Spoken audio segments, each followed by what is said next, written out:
Excuse me for a point of personal privilege.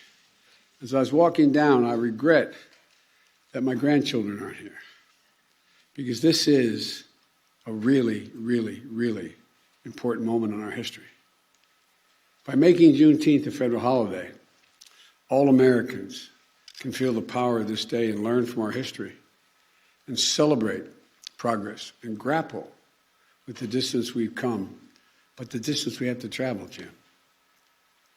You know, I said a few weeks ago, marking the 100th anniversary of the Tulsa Race Massacre, great nations don't ignore their most painful moments.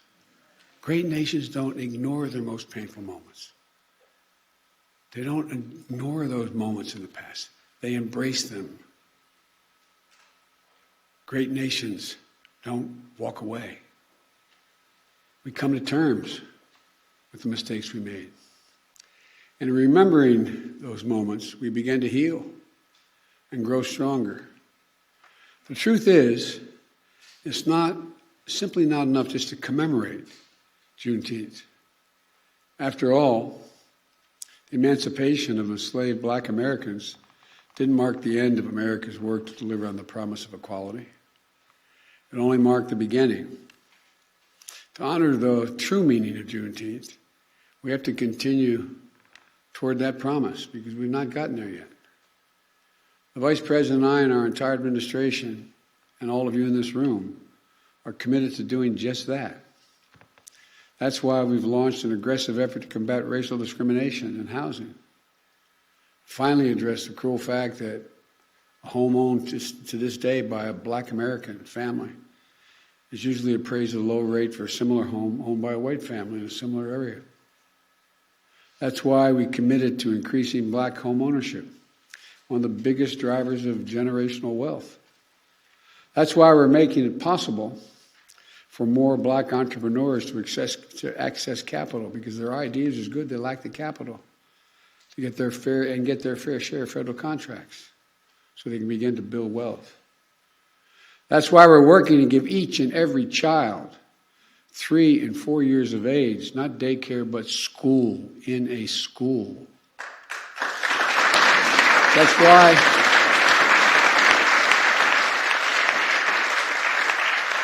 we're unlocking the incredibly creative and innovation of the history of our historical black colleges and universities, providing them with the resources to invest in research centers and laboratories to help HBCU graduates prepare and compete for good-paying jobs in the industries of the future. Folks, the promise of equality is not going to be fulfilled until we becomes real in our schools and on our main streets and in our neighborhoods. Our healthcare system, and ensuring that equity is at the heart of our fight against the pandemic.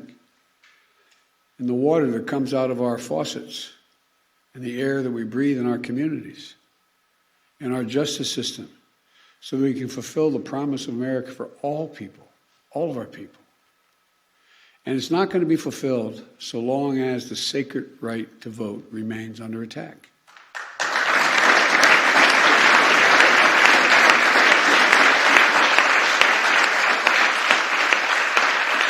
We see this assault from restrictive laws, threats of intimidation, voter purges, and more. An assault that offends the very democracy, our very democracy. We can't rest till the promise of equality is fulfilled for every one of us in every corner of this nation.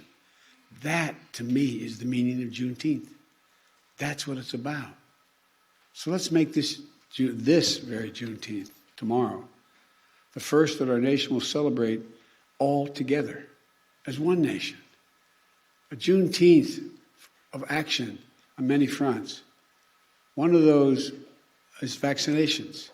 Tomorrow, the Vice President will be in Atlanta on a bus tour helping to spread the word, like all of you have been doing, on life-saving vaccines.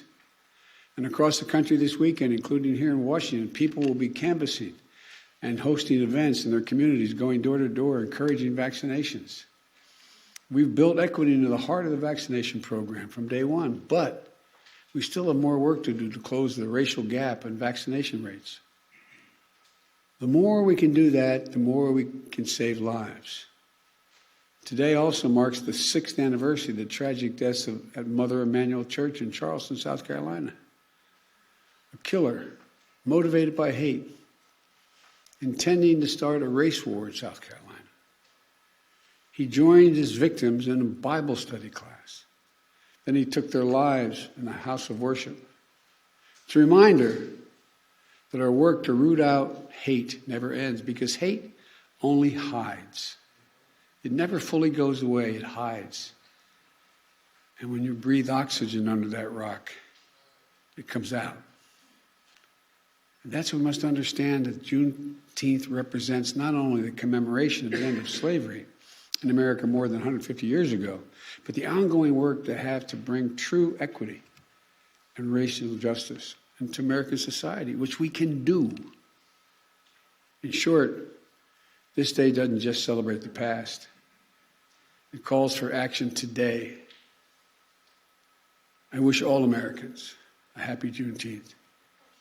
I'm certainly in a moment, going to sign into law, making it a federal holiday. And I have to say to you, I've only been president for several months, but I think this will go down for me as one of the greatest honors I will have had as president. Not because I did it, you did it. Democrats and Republicans. But it's an enormous, enormous honor.